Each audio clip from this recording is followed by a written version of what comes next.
तबलीगी जमात को बदनाम करने वाला यह दिल्ली का मुख्यमंत्री था। यही शख्स था जिसने तबलीगी जमात पर झूठा इल्जाम लगाया।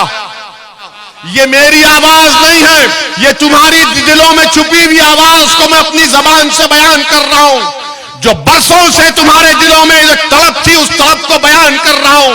जो बुजुर्गों के दिलो दिमाग में उनके ख्वाब थे, उन ख्वाबों को पूरा करने की कोशिश मैं कर रहा हूं। जो नौजवानों की आंखों में आंसू थे, उनके आंसू पोंछने का काम मैं कर रहा हूं। हां, तुम अगर मेरी आवाज को दबाना चाहते तो दबा लो। हां, मेरी आवाज मेरी मौत से खत्म होगी।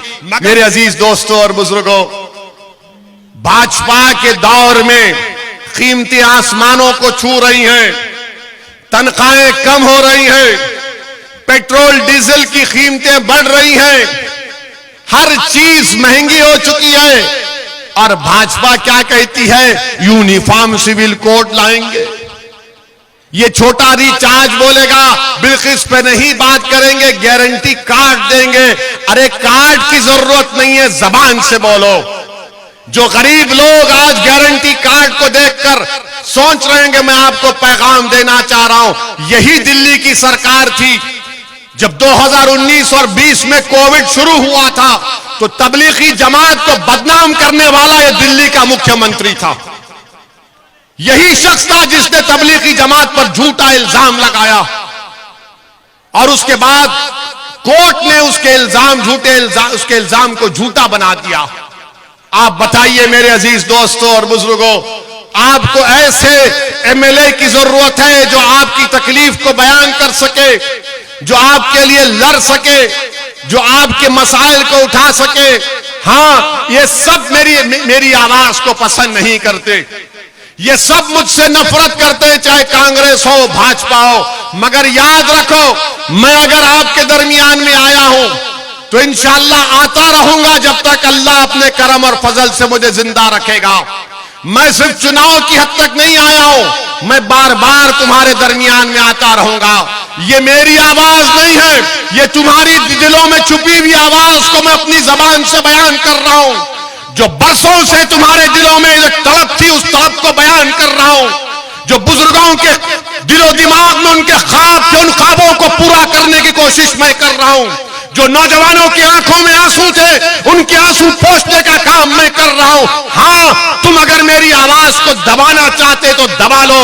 हां, मेरी आवाज मेरी मौत से खत्म होगी। मगर मुझसे दुश्मनी करने वालों, याद रखो, जब तक मैं जिंदा रखूंगा अल्लाह मुझे जिंदा रखेगा। मैं एक नहीं, ऐसे हजारों अल्लाह मुझसे ज्यादा काबिल लोगों को पैदा करेगा। गुजरात में आपको अपनी एक आवाज की जरूरत है। गुजरात में आपको अपनी एक आवाज की जरूरत है। कौन है तुम्हारी आवाज? क्या भाजपा तुम्हारी आवाज है? बोलो, क्या भाजपा तुम्हारी आवाज है? क्या कांग्रेस तुम्हारी आवाज है? क्या दिल्ली का वो मुख्यमंत्री तुम्हारी आवाज है? कोई तुम्हारी आवाज को सुनने तैयार नहीं है। वो सिर्फ यही कहते हैं कि भाजपा को हराना, हमको वोट दो, और भाजपा दूसरों को डराकर वोट हासिल करती है। तो मेरे इलेक्शन लड़ने का मकसद एक ही है कि आपकी आवाज को मजबूत किया जाए, आपकी आवाज को गुजरात की विधानसभा में भिजाया जाए। चाहे वसीम कुरैशी हो, साबिर काबुली वाला हो, कोई भी मजलिस का नुमाइंदा अगर कामयाब होगा इंशाअल्लाह तो गुजरात की विधानसभा में जाकर आपकी आवाज बनेगा। लोग बोलेंगे गुजरात की विधानसभा में अगर मंजलिस के 8, 10 या 6, 7 एमएलए इंशाअल्लाह कामयाब हो गए तो क्या होगा? सरकार तो किसी और की बनेगी। अरे 27 साल से भाजपा की सरकार बन रही है। अगर किसी की भी सरकार बनती है, गुजरात की जनता तय करेगी। याद रखो, किसी पार्टी को सत्ता में आने से रोकना हम नहीं रोक सकते, हम अपने इत्तेहाद से अपनी आवाज को भिजा सकते हैं।